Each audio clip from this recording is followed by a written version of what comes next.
At a remote military base in Afghanistan, they mocked her small frame, called her a liability.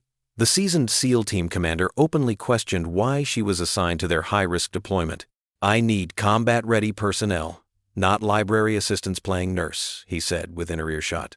None of them knew that the quiet medic organizing bandages had more confirmed kills than their entire unit combined, or why she had traded her sniper rifle for a medical kit. They would find out in the most unexpected way possible. Which city of the world are you watching from today?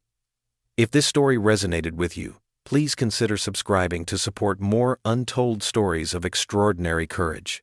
The midday sun beat down on forward operating base Condor like God's own spotlight, harsh and unforgiving. Dust clung to everything: equipment, clothing, lungs.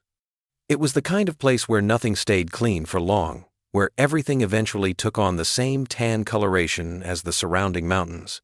In the medical bay, Rowan Hayes methodically organized supplies with practiced efficiency.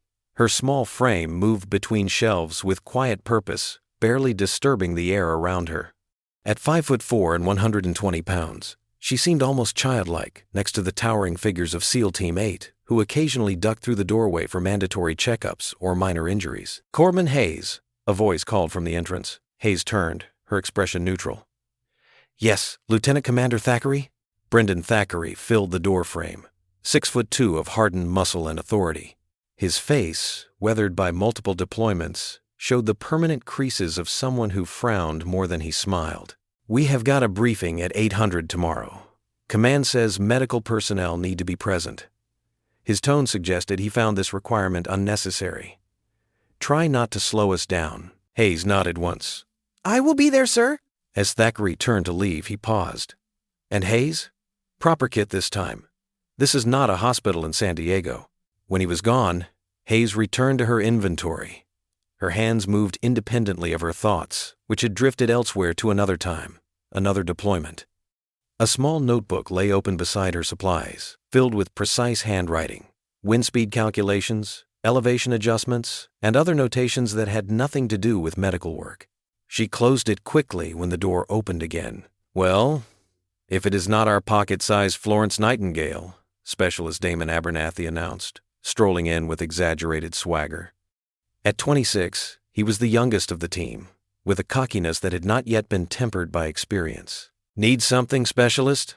Hayes asked without looking up. "Just some aspirin. Got a headache from all that target practice."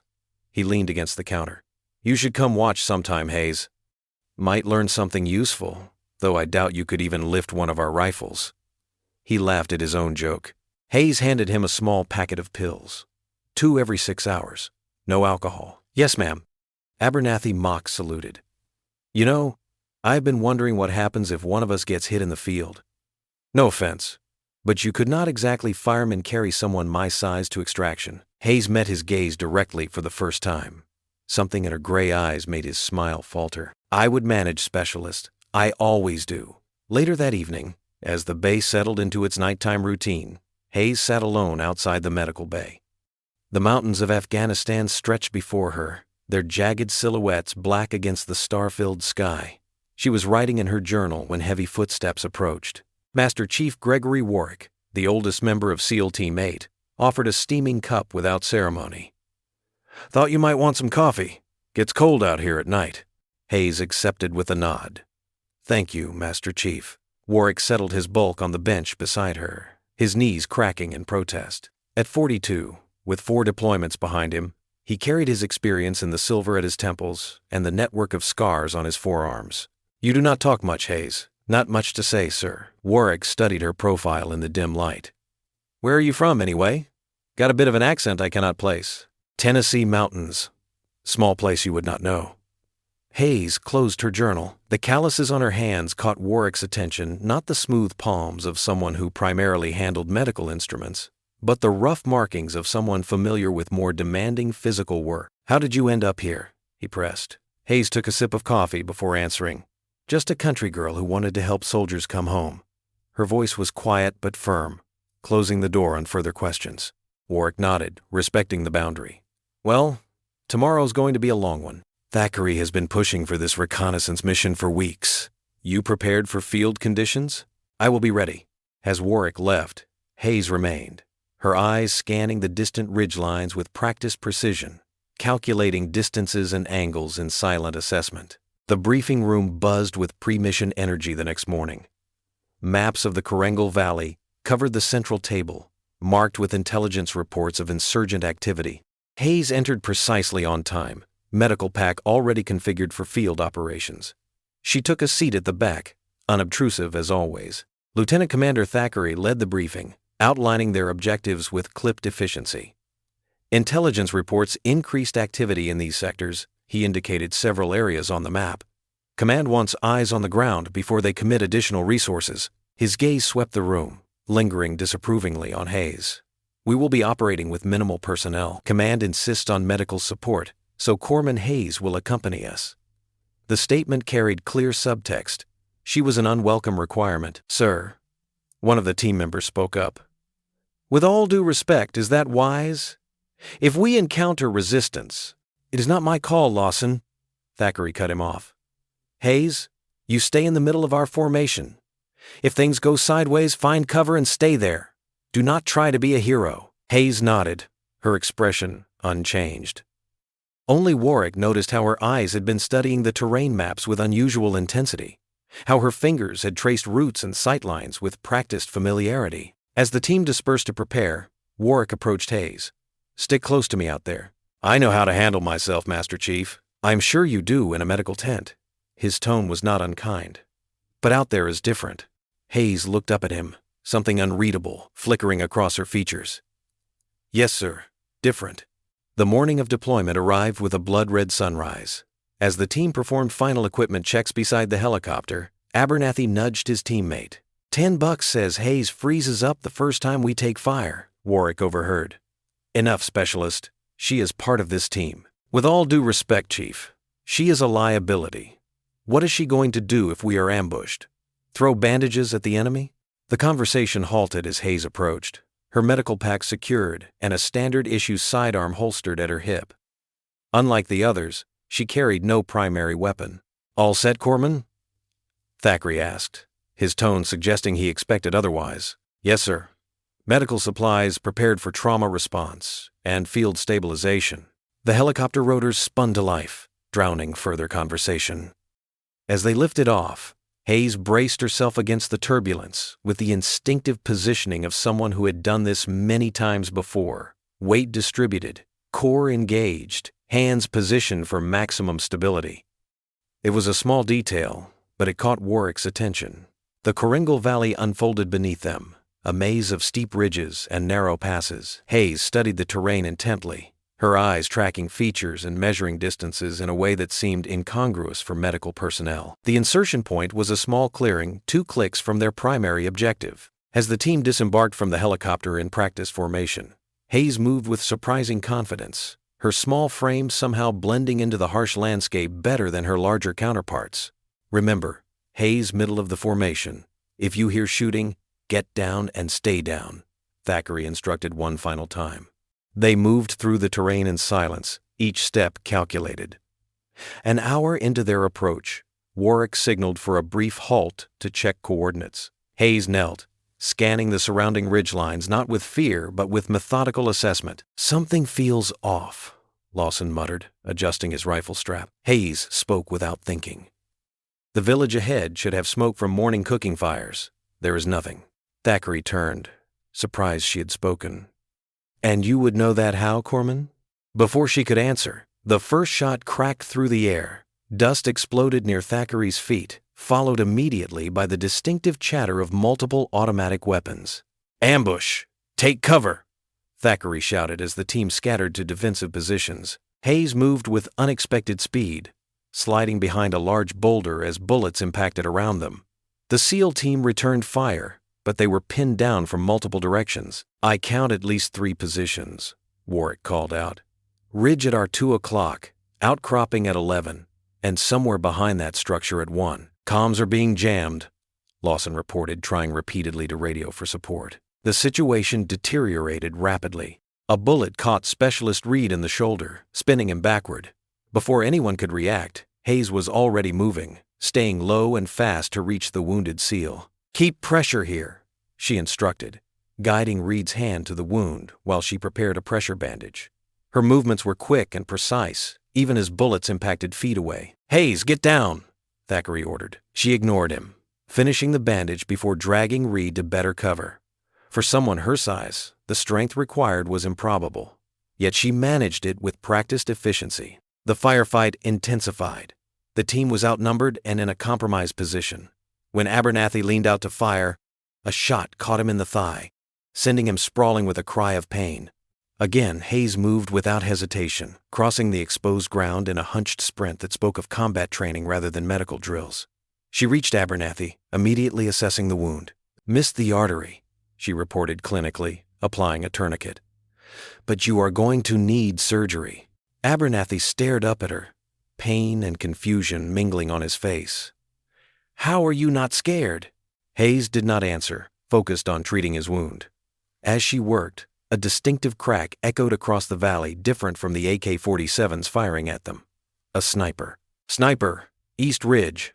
Lawson called out. Hayes's head snapped up, her eyes locking onto a distant ridgeline no one else was watching. For a moment, she went completely still, her expression shifting into something altogether different, focused, calculating, lethal. 800 meters, she whispered almost to herself. 15-degree incline, westerly wind approximately 8 knots.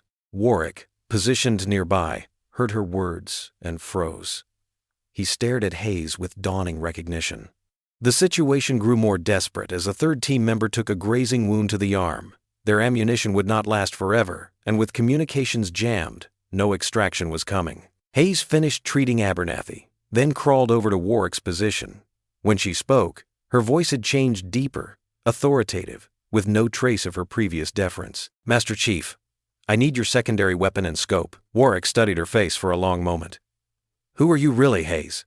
Someone who can save your team if you let me." The sniper is using the sun to his advantage, but he has made 2 calculation errors. Their eyes locked in silent communication. Finally, Warwick unholstered his sidearm and reached for the compact Monk 12 rifle strapped to his back. "Thackeray is not going to like this," he warned, handing over the weapon. "Thackeray does not have to like it. He just has to survive." Hayes checked the rifle with practiced hands, her movements fluid and confident. "I need you to create a distraction on my mark. 30 seconds of suppressing fire, then conserve your ammunition." Without waiting for acknowledgement, Hayes moved to a small outcropping that offered both cover and a clear line of sight to the eastern ridge. She positioned herself with the kind of precision that comes only from years of experience, adjusting the scope with quick, efficient movements. Thackeray noticed the exchange. "Warwick? What the hell is Hayes doing with that rifle?" Before Warwick could answer, Hayes called out with commanding authority that stopped everyone cold. "Suppressing fire on my mark! 3, 2, 1, mark!" To Thackeray's astonishment, Warwick immediately complied, unleashing a barrage toward the enemy positions. The rest of the team, responding to the tone of absolute command, followed suit. In that moment of distraction, Hayes took a deep breath, held it, and squeezed the trigger. 800 meters away, the enemy sniper fell. Without pausing, Hayes shifted her aim slightly and fired again. Another insurgent dropped, then another. Each shot found its mark with impossible precision, each target selected with tactical priority that spoke of extensive combat experience. The team fell silent, watching in disbelief as the unassuming medic systematically eliminated the greatest threats to their survival. Her expression showed no emotion, only intense concentration as she worked the bolt action with fluid grace. "It is her," Warwick whispered to Thackeray, who had crawled closer. "It is the ghost of Kandahar." "That is impossible," Thackeray hissed back. "The ghost was a woman," Warwick finished. "A sniper with 89 confirmed kills in her last deployment. Disappeared from combat roles 3 years ago after some classified incident." Hayes fired again, eliminating an enemy attempting to flank their position. Without turning, she called out, "Shift position, 30 degrees west. They are trying to circle around." The authority in her voice was undeniable. Despite his rank, Thackeray found himself following her direction, signaling the team to adjust their defensive formation. For 20 minutes, Hayes maintained a methodical rhythm of breathing, aiming, firing, and relocating. Each shot found its target with deadly accuracy. The enemy's return fire grew increasingly desperate and uncoordinated as their numbers dwindled. During a brief pause while she reloaded, Abernathy stared at her from his position.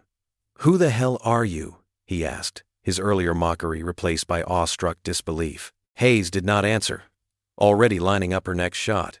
But something had changed in her eyes, a weight, a sadness that had not been visible before. As the immediate threat diminished, new sounds echoed through the valley vehicles approaching rapidly from the west.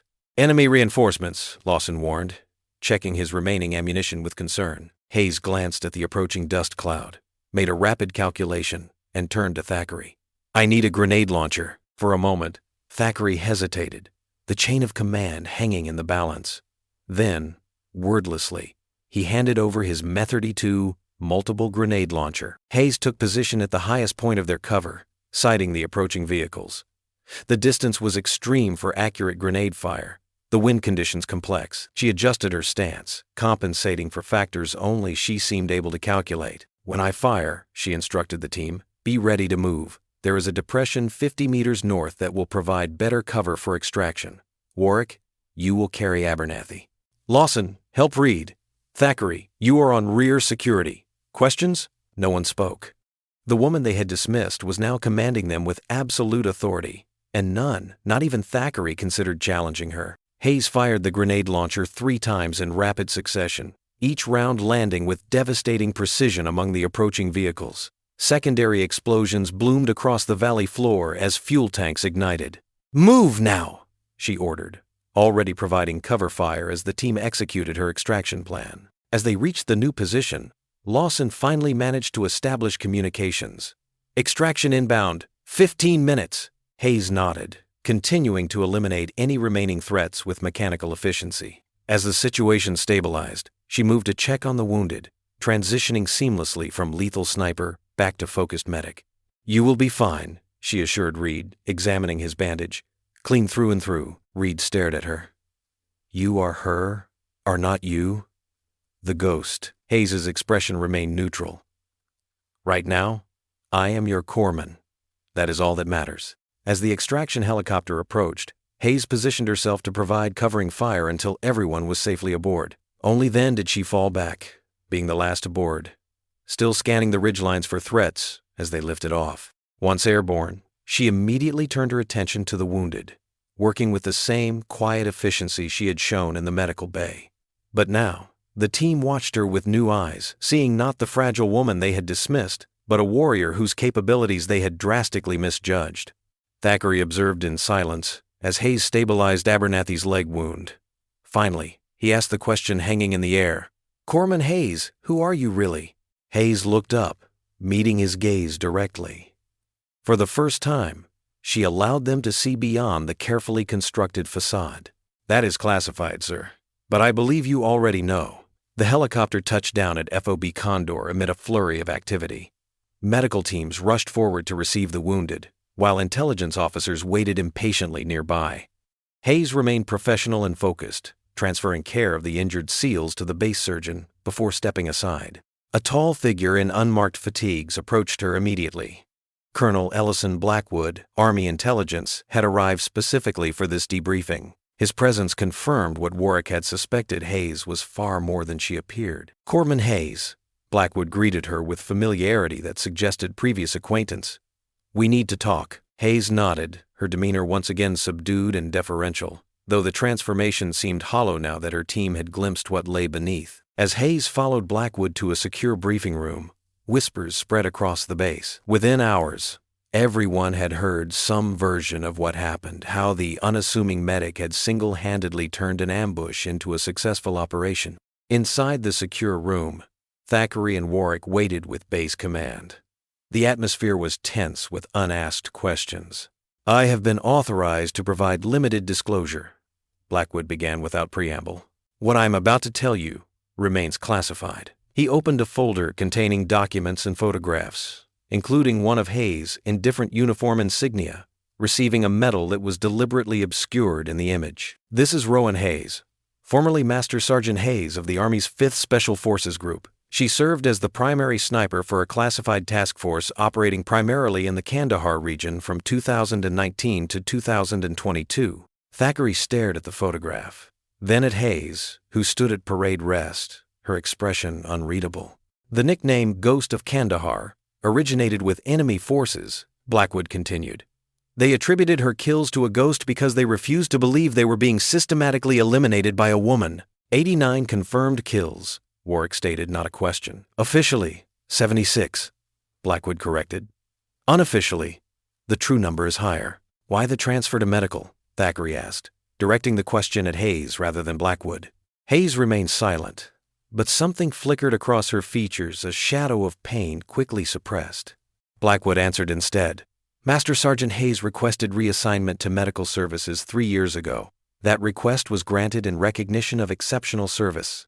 The deliberate gap in his explanation hung in the air. You are still not telling us everything, Thackeray pressed. No, I'm not.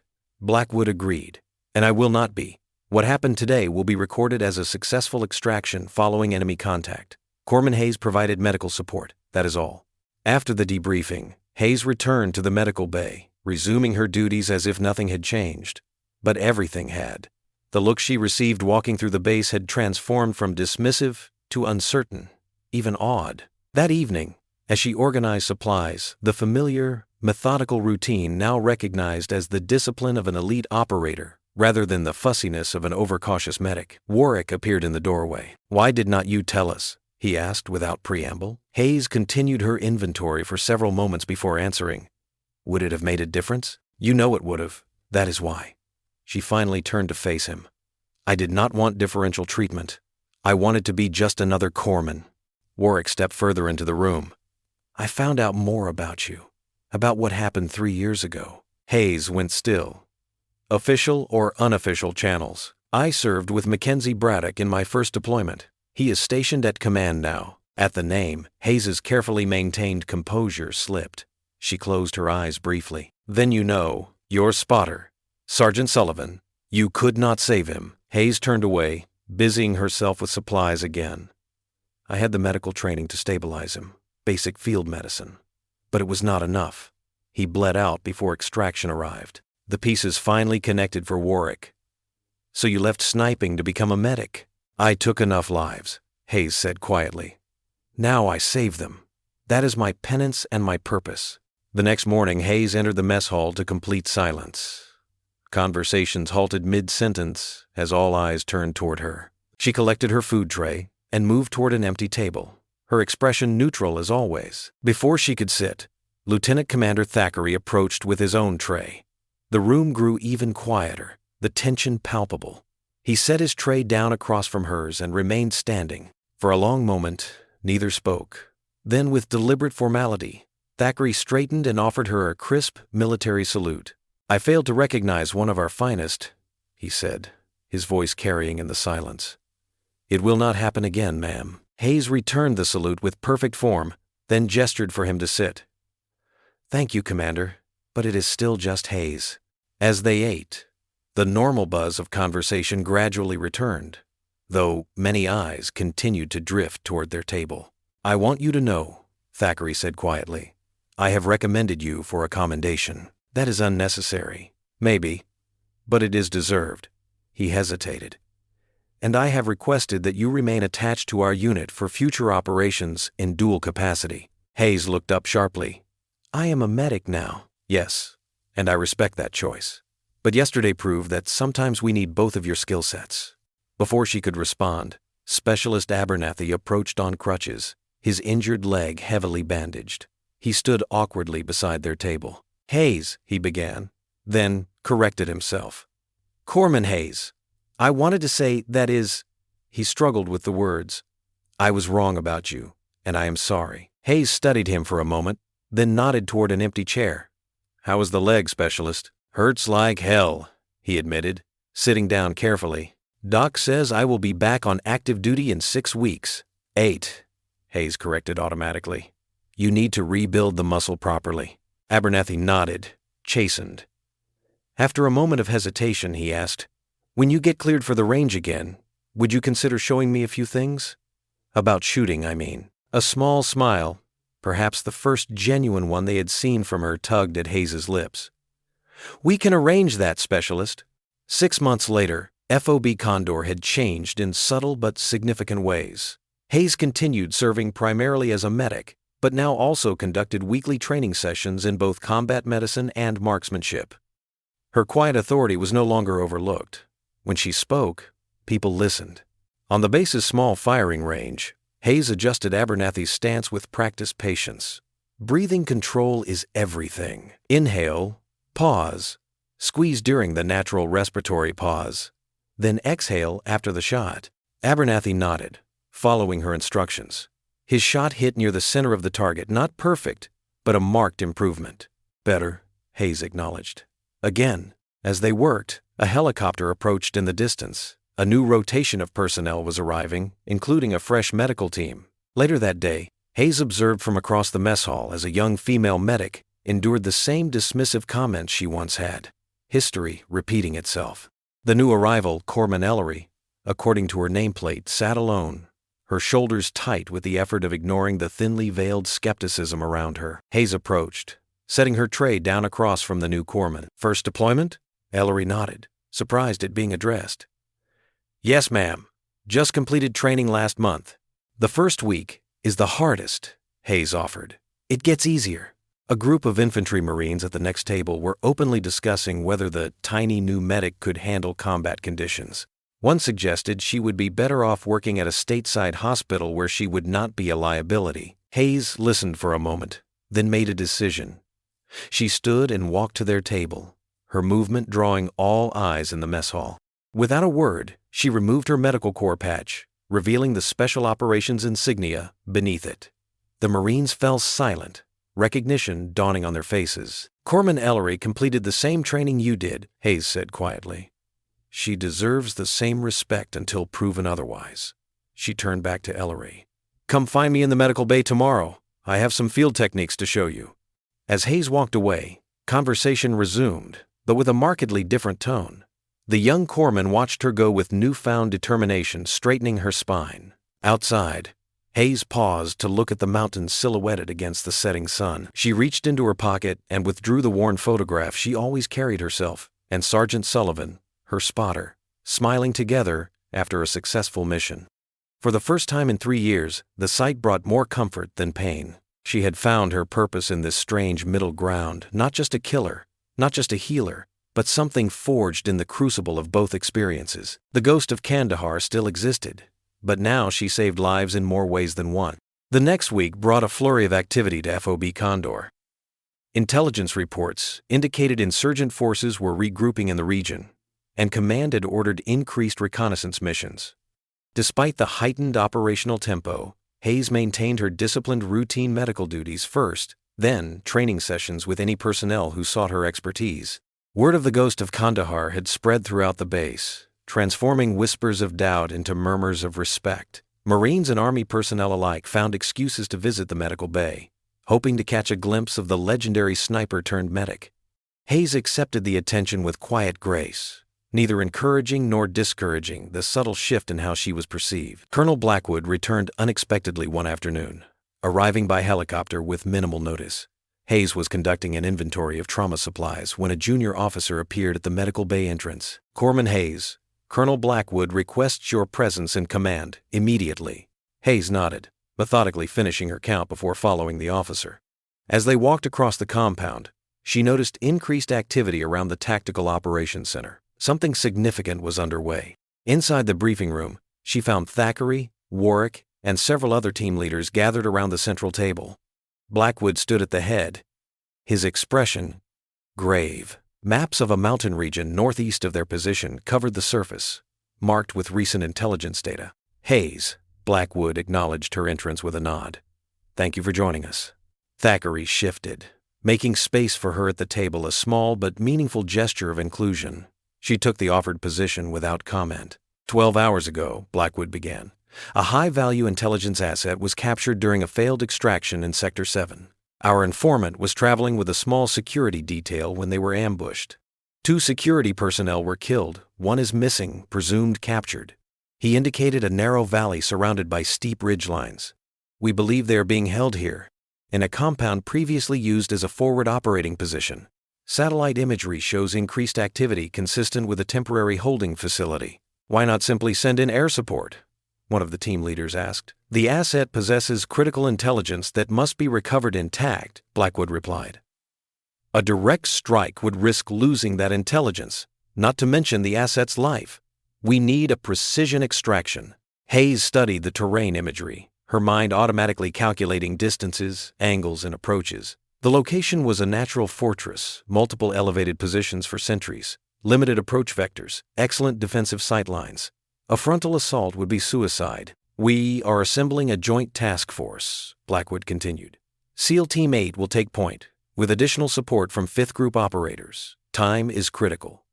The extraction window closes in approximately 36 hours, after which we believe the asset will be moved to a location beyond our reach. Thackeray leaned forward.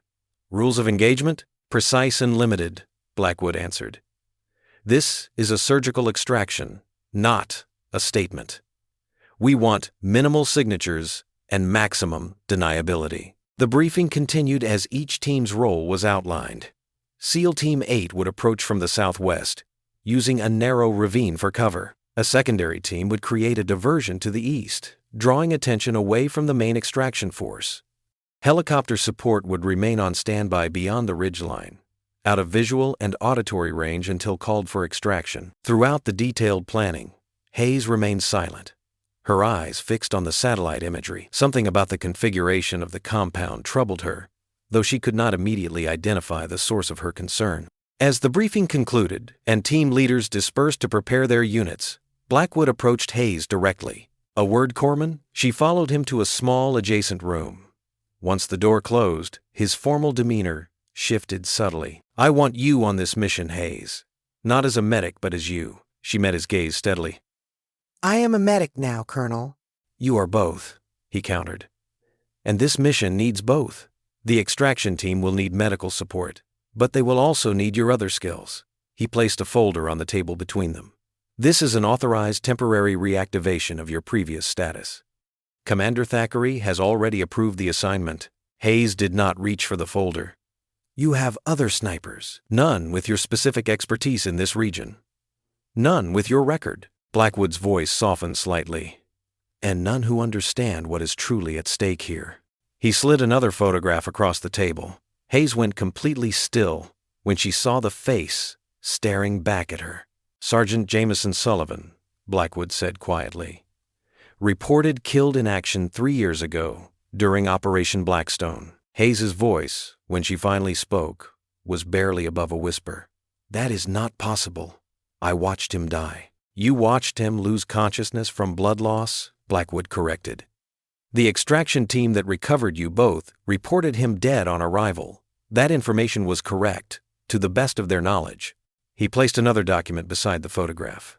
What they did not know was that a secondary team intercepted your extraction helicopter before it reached base. Sullivan was still clinging to life, barely. He was transferred to a classified medical facility where he spent the next 8 months recovering. Hayes's hand trembled slightly as she reached for the photograph. Why was I not told? Sullivan's injuries were extensive. The medical team was not certain he would survive, and even if he did, whether he would recover sufficiently to return to duty. The decision was made to maintain his official status until his prognosis became clear. And then he volunteered for a deep cover assignment. His official death provided the perfect cover for insertion into a high-risk environment. He's been operating as our primary intelligence asset in the northern region for the past 2 years. Hayes stood abruptly, turning away from the table to master her emotions. You let me believe he died because I could not save him. You let me carry that guilt for 3 years. It was Sullivan's request, Blackwood said quietly. He knew you would never leave special operations willingly, not while he was still in the field. He also knew that knowledge of his survival would compromise his cover and his mission. He made the choice to protect both. Hayes was silent for a long moment, processing the revelation. Finally, she turned back to face Blackwood. The missing security detail member. It is Sullivan, is not it? Blackwood nodded. He was accompanying the informant as security lead. His cover is now compromised. Regardless of the outcome of this mission, it is time to bring him home, Hayes. All the way home this time. Hayes studied the mission briefing with new eyes. The compound's defensive positions, which had troubled her earlier, now made perfect sense. They were arranged precisely how Sullivan would have configured them if he were advising the defenders strong enough to appear formidable, but with subtle weaknesses that only someone intimately familiar with his tactics would recognize. "He is leaving us breadcrumbs," she said, pointing to the sentry positions. "These are deliberately suboptimal. He knows any rescue force will include someone familiar with his methods." "He was counting on you," Blackwood confirmed. "Even before this happened, extraction planning included your potential involvement. Sullivan always believed that if he needed extraction, you would be the one to come for him." Hayes closed the folder with a decisive movement. "When do we deploy?" 400. "Full kit and equipment will be waiting for you in the armory." He hesitated, then added, "This does not have to change your current assignment, Hayes. One mission, for Sullivan.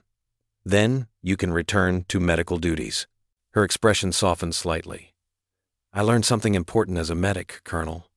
Sometimes saving a life requires taking others. I made my peace with that reality." Preparations moved with practiced efficiency.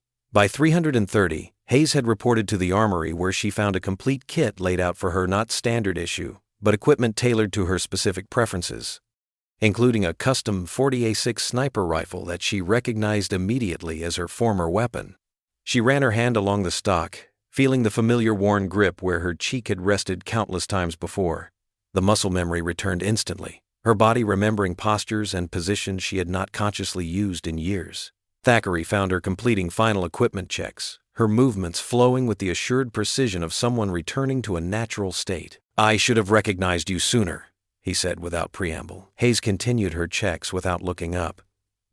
"You saw what you expected to see, Commander. We all do. Not anymore." He handed her a communications set. "You will be designated Sierra 1. Warwick will be your spotter." He hesitated. "Unless you would prefer someone else." Hayes shook her head. "Warwick will do fine.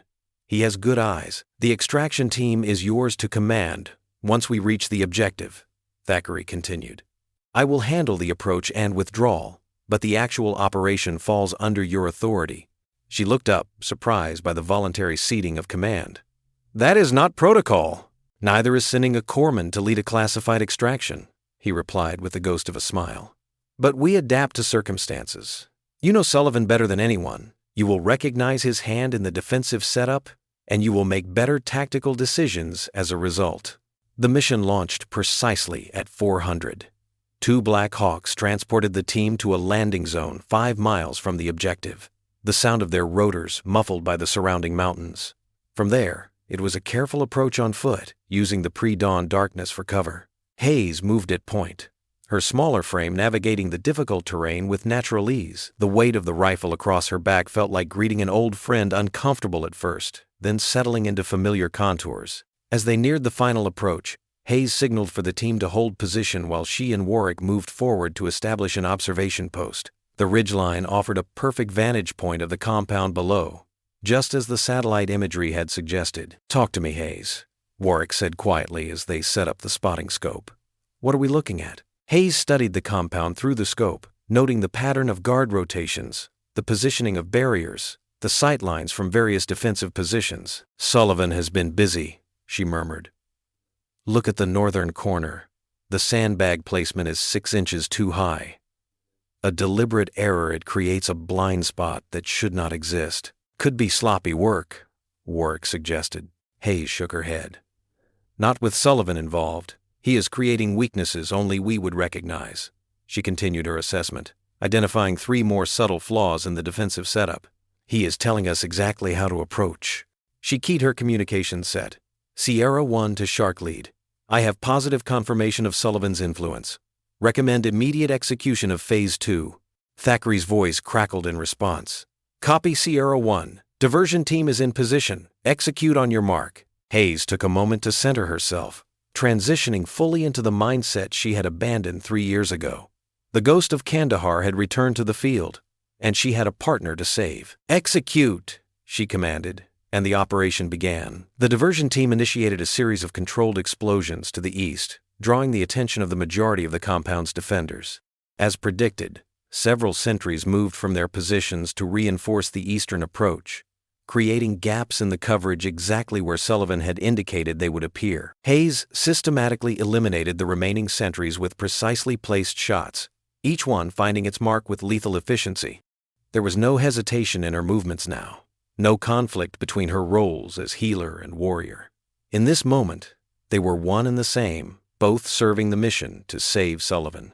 As the extraction team breached the compound under her covering fire, Hayes continued to provide support, eliminating threats before they could organize an effective resistance.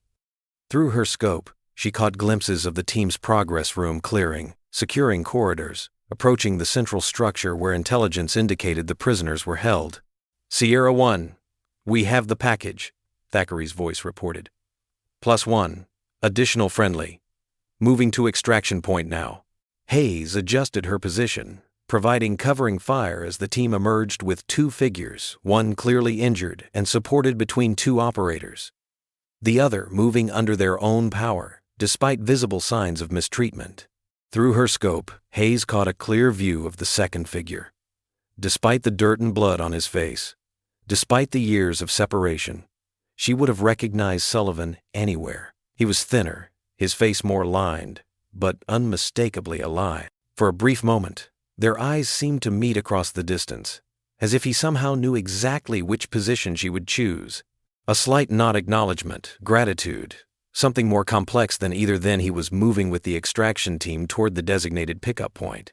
"Sierra 1, begin withdrawal," Thackeray ordered. "Extraction helicopter inbound in 5 minutes." Hayes and Warwick broke down their position and began their controlled retreat, maintaining overwatch as the team below made their way to the extraction point. The operation had gone remarkably smoothly, a testament to Sullivan's inside influence and Hayes's precision. As the helicopter appeared over the ridge, Hayes allowed herself a moment of completion. The circle that had begun 3 years ago, in another valley, with another extraction, was finally closing. This time, both of them would go home. The return to FOB Condor was subdued but triumphant. Medical teams rushed forward to receive the wounded informant, while Sullivan was escorted directly to a secure debriefing facility. Hayes watched from a distance, not yet ready for the reunion that would inevitably come. She returned to the armory, carefully cleaning and stowing the rifle that had once been an extension of herself. As she worked, she reflected on the dual nature of her skills, how the same precision that made her an exceptional sniper also made her a gifted medic. Different applications of the same fundamental traits. Later that evening, after debriefings had concluded and the base had settled into its normal rhythm, Hayes sat alone outside the medical bay, watching the same mountains that had witnessed so much of her story. The sound of approaching footsteps made her look up. Sullivan stood before her, cleaned up but still bearing the marks of his captivity. For a long moment, neither spoke, the weight of 3 years of separation and secrets hanging between them. "They told me you became a medic," he finally said, his voice rougher than she remembered. Hayes nodded. "I thought I failed to save you. I wanted to make sure I never failed anyone else that way. You never failed me, Rowan." He sat beside her, close but not touching. "You gave me the chance to complete my mission, and you came back for me, just like I knew you would." "You should have told me you were alive," she said quietly. "Would you have stayed a medic if you had known?" She considered the question honestly. "Probably not." "And you are good at it? Being a medic?" "I am," she admitted. "Better than I expected to be." Sullivan nodded, understanding in his eyes. "Then it was worth it. Your skills have saved lives both ways now." They sat in companionable silence, watching as stars appeared above the mountains. The past could not be changed, but the future remained unwritten. "What happens now?" Hayes finally asked. "For me, extended medical leave, then reassignment. My cover identity is burned." He glanced at her. "For you, that is your choice. Blackwood tells me you can return to full sniper duties if you want, or remain in medical, or some combination of both." Hayes considered the options, thinking of the lives she had saved in the medical bay and the lives she had taken and saved behind a rifle. Both were parts of her now, neither more authentic than the other. "I think," she said slowly, "I might be able to do the most good by doing both. The team respects me now, either way." Sullivan smiled, the expression transforming his tired face. "The ghost of Kandahar and the angel of Condor seems fitting." The next morning, Hayes reported for her regular shift at the medical bay. The familiar routine of organizing supplies and checking inventories centered her as always. When Thackeray appeared in the doorway, she looked up with a raised eyebrow. "Commander, just checking if you are still planning to join the marksmanship training session this afternoon," he said. "The new personnel could benefit from your expertise." "I will be there," she confirmed, "after I finish my medical duties." He nodded, a new respect evident in his posture. "Of course, both roles are equally important." As he turned to leave, he paused.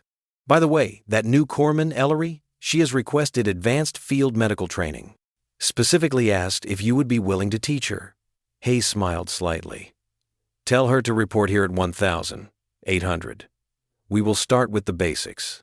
After Thackeray left, Hayes returned to her inventory, but her thoughts were already planning the training session. Perhaps she would include some basic spotting techniques as well, knowledge that could save lives in multiple ways. Outside the medical bay window, she could see Sullivan walking slowly around the base perimeter, rebuilding his strength.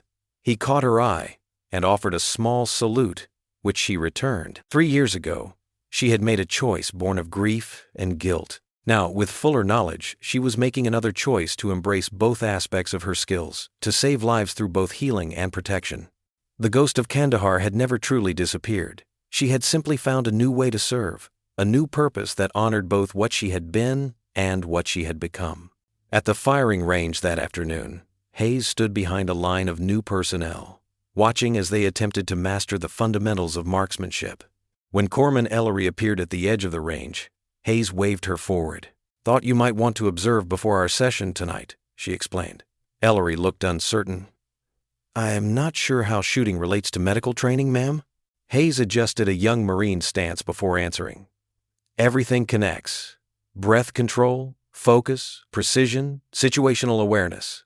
The skills that make a good shooter also make a good medic." She handed Ellery a set of range earmuffs. "Watch for a while. Then we will start with how to stabilize a patient in a combat environment. Both require steady hands and a calm mind." As the sun began to set over FOB Condor, casting long shadows across the training range, Hayes felt a sense of completion. The journey that had brought her here had been painful and complicated, but it had led her to a place where all her skills could serve a greater purpose. She was both the ghost and the healer now, and she was at peace with that duality.